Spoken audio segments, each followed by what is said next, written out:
আসসালামু আলাইকুম ওয়া রাহমাতুল্লাহ। সুপ্রিয় দিন আর দুনিয়ার দর্শক মণ্ডলী, আজ আমরা শুনব মহানবী সাল্লাল্লাহু আলাইহি ওয়াসাল্লামের শৈশবকালীন মুজিজা সমূহ।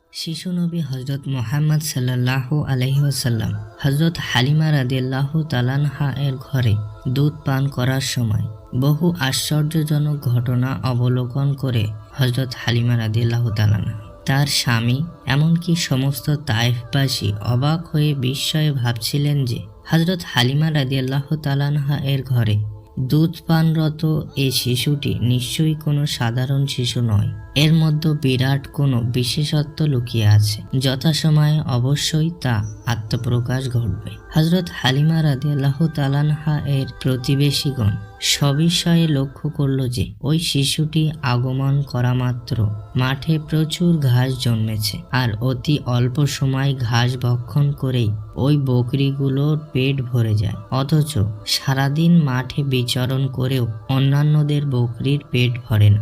এ অবস্থার ফলে হযরত হালিমা রাদিয়াল্লাহু তাআলা আনহা এর বকরিগুলো যে মাঠে চড়াতে নেওয়া হতো, অন্যান্যদের বকরিও সে মাঠে নেওয়া আরম্ভ করলো। অর্থাৎ মোবারক শিশু যে বরকতের ফল হযরত হালিমা রাদিয়াল্লাহু তাআলা আনহা পেলেন, তার অংশীদার তার প্রতিবেশীগণও হয়ে গেল।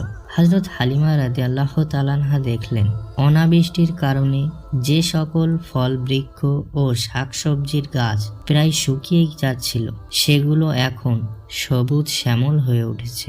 দীর্ঘদিন ধরে অর্ধাহারে হযরত হালিমা রাদিয়াল্লাহু তাআলা আনহা এর দেহ একরূপ কঙ্কালসার হয়ে গিয়েছিল, এখন তার দেহ রুষ্টপুষ্ট ও সবল হয়েছে। তার স্বামী পূর্বাপেক্ষা অনেক শক্তিশালী ও স্বাস্থ্যবান হয়েছে। তার যে সন্তানটি জন্ম অবধি দুধের অভাবে একেবারে জীর্ণ শীর্ণ ও হাড্ডিসার ছিল, সে এখন অত্যন্ত মোটা তাজা এবং স্বাস্থ্যবান শিশুতে পরিণত হয়েছে। আল্লাহ পাকের কি অপার মহিমা! এই শিশু তায়েফে আসার পরে এখানে মুষলধারায় বৃষ্টি হয়ে মৃতপ্রায় তরুলতাগুলো প্রাণ ফিরে পেল।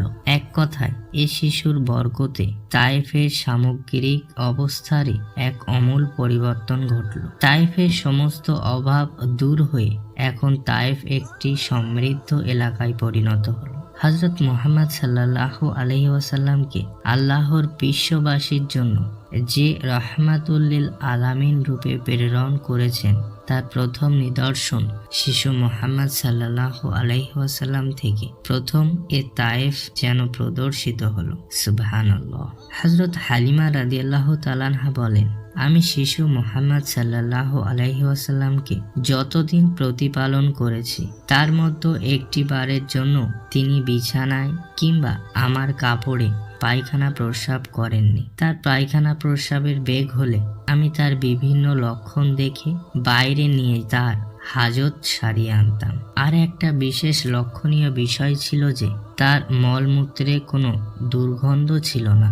এছাড়া আরো আশ্চর্য ব্যাপার হলো, তিনি যখন মাটিতে পায়খানা প্রস্রাব করতেন, সাথে সাথে তা অদৃশ্য হয়ে যেত। হযরত হালিমা রাদিয়াল্লাহু তাআলা আনহা আরো বললেন যে শিশু মুহাম্মদ সাল্লাল্লাহু আলাইহি ওয়াসাল্লাম সর্বপ্রথম যেদিন তার পবিত্র জবানে বাক্য উচ্চারণ করলেন, তার সে বাক্যটি ছিল আল্লাহু আকবার, সুবহানাল্লাহ। এই বাক্যোচ্চারণকালে যারা উপস্থিত ছিল তারা সকলে অবাক বিস্ময়ে চেয়ে রইল। হযরত হালিমা রাদিয়াল্লাহু তাআলা আনহা আরো বলেন, শিশু মুহাম্মদ সাল্লাল্লাহু আলাইহি সাল্লামের ভিতরে আমি আশ্চর্যজনক আরো একটি বিষয় লক্ষ্য করলাম যে অন্যান্য অধিক বলিষ্ঠ বালক বালিকাগণও এক মাসে যতখানি বলিষ্ঠ ও বর্ধিত হয়, হযরত মুহাম্মদ সাল্লাল্লাহু আলাইহি সাল্লাম মাত্র 2-1 দিনেই ততখানি বলিষ্ঠ ও বর্ধিত হচ্ছিলেন। মোট কথা, তার মধ্যে এ সকল অলৌকিক নিদর্শন দেখে আমি এ ব্যাপারে তখন থেকেই সুনিশ্চিত ছিলাম যে